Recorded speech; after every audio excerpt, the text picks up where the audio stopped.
উৎসাহী আদৰণি আৰু প্ৰতিবাদৰ মাজতে কাৰ্বি আংলং ভ্ৰমণ গৌৰৱ গগৈ অসম প্ৰদেশ কংগ্ৰেছ কমিটিৰ সভাপতি কংগ্ৰেছ সাংসদ গৌৰৱ গগৈয়ে দুদিনীয়া কাৰ্বি আংলং ভ্ৰমণ কৰি স্থানীয় বাসিন্দাসকলে তেওঁক ব্যাপক উৎসাহ আৰু উষ্ম আতিথ্যৰে আদৰণি জনায়। কিন্তু গগৈয়ে পাকিস্তানৰ এজেণ্ট হিচাপে কাম কৰাৰ অভিযোগ উত্থাপন কৰি কাৰ্বি আংলঙৰ ভাৰতীয় জনতা পাৰ্টীৰ প্ৰতিবাদৰ ফলত এই ভ্ৰমণক বিনষ্ট কৰে। পৰে পৰা দেইথৰ চাকিখোলা শান্তিপুৰ জাপ্ৰলাংছ হৰিহচান বোকাচান দিলাইকে ধৰি বিভিন্ন স্থানত বৃহৎ জনসমাগম হৈ APCC নেতাগৰাকীক আদৰণি জনায়। নিজৰ সমৰ্থন দেখুৱাবলৈ আৰু তেওঁৰ ভাষণ শুনিবলৈ আগ্ৰহী উল্লাসিত সমৰ্থকেৰে ৰাজপথ ভৰি পৰিছিল।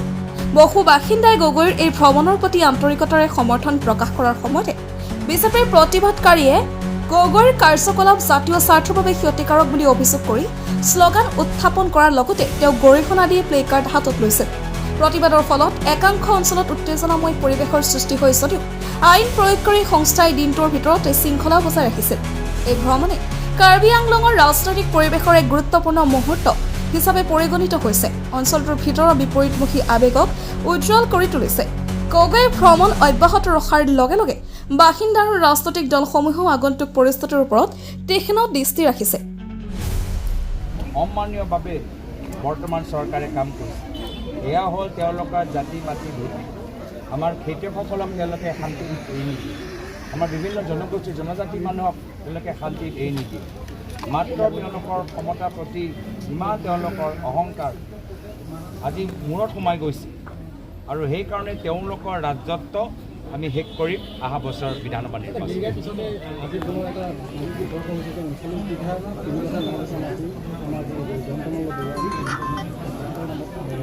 এতিয়া দিছপুৰত ডাঙৰ মামা ডাঙৰ মামী প্ৰত্যেক জিলাৰ ভিতৰত মাটি বাগান নিশ্চয় তেখেতৰ পৰা শিকি বেলেগ বেলেগ সৰু মামা মামী ওলাব। এতিয়া কাৰ্বি আংলঙৰ ভিতৰতো আমাৰ কাৰ্বি মামা মামী আছে। আজি তেওঁলোকেও আজি চাৰিওফালে কিমান আজি মাটি সম্পত্তি কৰিছে। দিছপুৰৰ মামা মামীয়ে ডাঙৰ 5 ষ্টাৰ ৰিজৰ্ট বনাব আৰু কাৰ্বি আংলঙৰ মামা মামীয়ে ইটালিয়ান ঘৰ বনাব। আমি দেখিছোঁ দিছপুৰত আজি তেওঁলোকে হিমন্ত বিশ্ব শৰ্মা ডাঙৰীয়া প্ৰাইভেট লিমিটেড চলাই আছে আৰু কাৰ্বি আংলঙৰ ভিতৰত তুলিৰাম ৰংহাং প্ৰাইভেট লিমিটেড চলি আছে। 15 বছৰ মোৰ পিতৃ মুখ্যমন্ত্ৰী আছিল। বাগান Italian resort Italian villa 5 star কৰা নাই। এইকেইটা এতিয়াহে দেখিছোঁ আৰু সেইকাৰণে ৰাইজে এতিয়া বিকল্প বিচাৰিছে। আপোনাৰ ভ্ৰমণত বিজেপিয়ে বিৰোধিতা কৰিছে, এই সন্দৰ্ভত কি ক'ব? তেওঁলোকৰ নিজৰ দলৰ কাম কৰি থাকিব। আমাৰ ক'বলগীয়া কি আছে? তেওঁলোকৰ দলৰ কাম কৰিব। আমাৰ দলৰ মানুহ আমাৰ দলৰ কামখিনি কৰিব।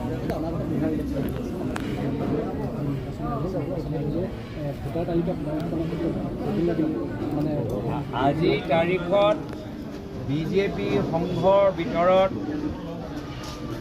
তেওঁলোকৰ এটা নতুন অংশীদাৰ হৈছে কেন্দ্ৰীয় নিৰ্বাচনী আয়োগ। কেন্দ্ৰীয় নিৰ্বাচনী আয়োগ আগতে নিৰপেক্ষ আছিল, কিন্তু আজি তেওঁলোকে মাত্ৰ বিজেপি দলৰ কথা ভাবে। সেইকাৰণে যে এই সংঘ বিজেপি RSS যে সংঘৰ নতুন অংশীদাৰ হৈ গৈছে কেন্দ্ৰীয় নিৰ্বাচনী আয়োগ।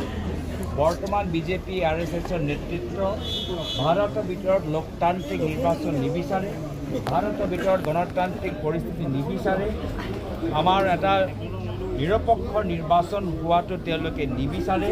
তেওঁলোকে সংবিধানটো শেষ কৰি গোটেই আমাৰ লোকতান্ত্ৰিক অধিকাৰবোৰ বিভিন্ন জনগোষ্ঠী জনজাতিৰ অধিকাৰবোৰ কাঢ়ি লৈ তেওঁলোকে মাত্ৰ নিজৰ ফাঁচীবাদী ৰাজত্ব তেওঁলোকে চলাবলৈ বিচাৰিছে।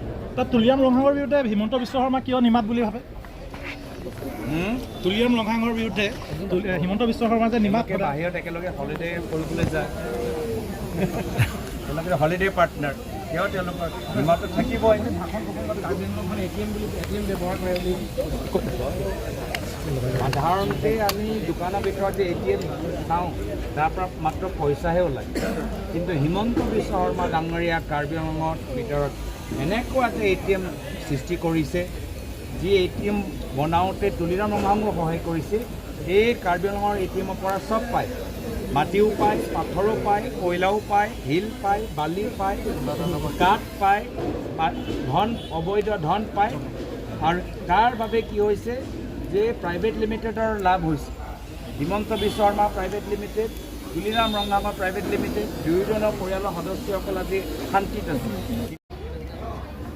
আমাৰ আগতে আমি নিজৰ কংগ্ৰেছ দলটো শক্তিশালী কৰিব লাগিব। আমি এটা ভাল আৰু শক্তিশালী মিত্ৰ হ'বলৈ বিচাৰোঁ।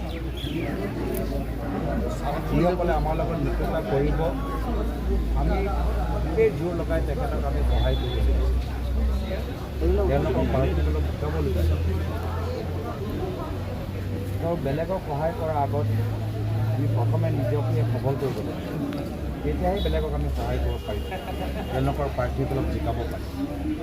সেইকাৰণে এজন ভাল মিত্ৰ হিচাপে হ'বলৈ হ'লে আমি নিজকে শক্তিশালী কৰিলেহে আমি পৰৱৰ্তী দিনত বিৰোধী আমাৰ দলৰ লগত মিত্ৰতা কৰি তেওঁলোকক সহায় কৰাৰ চিন্তা বা তেওঁলোকৰ কথাবোৰ